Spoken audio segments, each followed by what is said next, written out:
Les mots sont durs, pire encore quand ils sont exprimés par les jeunes. À Kinkala ce dimanche, face à Devefrem Mafoula, les populations de cette commune ont délié leur langue pour dénoncer ce qui ronge leur quotidien. Une réalité qui choque. Aujourd'hui, pour faire une démocratie, il faut qu'il y ait l'échange entre le président et son peuple. On ne peut pas aller au-delà sans pourtant écouter les besoins du peuple. Nombreux sont là, on a les bacs. Et d'autres commencent déjà à lâcher l'éponge. Ils se disent que ce n'est plus important d'aller à l'école. Parce que celui qui a le bac et moi qui n'ai rien, on vit la même chose. Il n'y a rien. On souffre de la même façon. Nous sommes ici présents, nombreux, nous sommes des bacheliers. Nous sommes des bacheliers, scientifiques, littéraires. Nous sommes ici. Mais la remarque est que, pitié à nous, parce que nous ne savons pas où aller. Nous sommes perdus. Nous sommes dans un grand tourbillon. On se pose des questions, où nous allons? Qu'est-ce qu'on va devenir dans demain? Frappées par l'urgence de la vie, ces populations affirment vivre dans le désarroi. Problèmes de chômage dû au manque d'opportunités, difficulté de poursuivre les études supérieures faute de moyens. Ces populations ont dit à Mafoula les conséquences auxquelles elles sont exposées. Et que faisons-nous femmes d'aujourd'hui ou filles, jeunesse d'ici de Kinkala? Nous courons vers des taxis, plutôt des taximans, des jeunes qui font du taxi moto, parfois pour nous donner un peu, afin que nous puissions survivre en famille. Nous sommes devenus peut-être des bouffiastes, parce que nous n'avons pas, je peux dire quoi, nous n'avons pas des gens qui peuvent nous aider. On nous parle des petits bandits qui traînent partout. Ah mais oui, qui crée ces petits bandits? Ça ne sort pas de nulle part. Aujourd'hui, je n'ai rien à manger. Je vois l'autre avec un iPhone et je n'ai rien. Je me dis quoi? Bon, eh ben j'ai la force. Je veux le prendre, alors je vole. Je commets un crime sans le vouloir.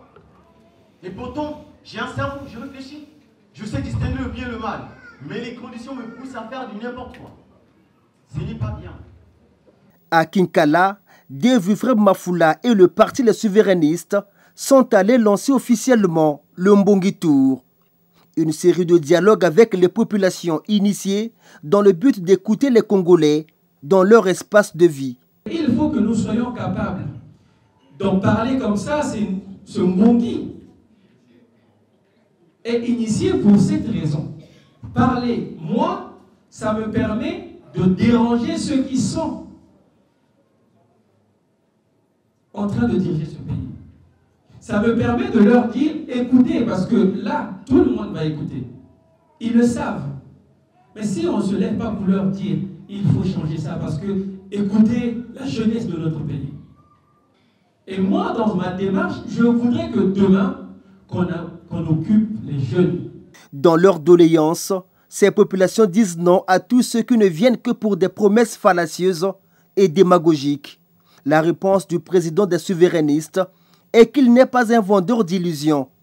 Son bonheur, comme il est dit lui-même, c'est de voir les choses changer de manière positive. Je ne suis pas ici pour vous dire que je vous ai ramené des promesses. Moi, je ne suis pas aux affaires pour l'instant. Mon engagement politique, c'est un combat pour changer tout cela.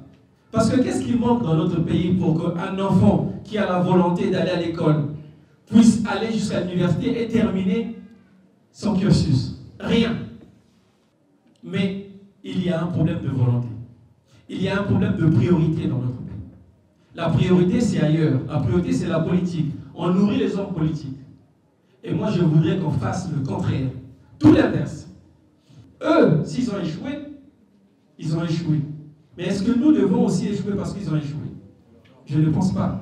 Nous devons redresser les choses, redresser notre pays. Et cela passe par cette volonté que nous avons à discuter. À Kinkala, première étape d'une tournée qui se veut nationale, Devefrem Mafoula a marqué 2 actes.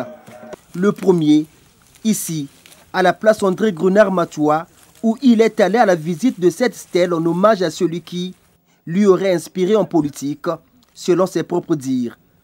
Deuxième acte, cette descente au marché de Kinkala où le président du parti Le Souverainiste a communié avec les vendeurs, visiblement contents de le voir. Des images qui augurent d'un bon climat du lancement du Mbongi Tour, 9 mois d'écoute qui, in fine, aboutira à l'élaboration d'un programme axé sur les préoccupations des Congolais.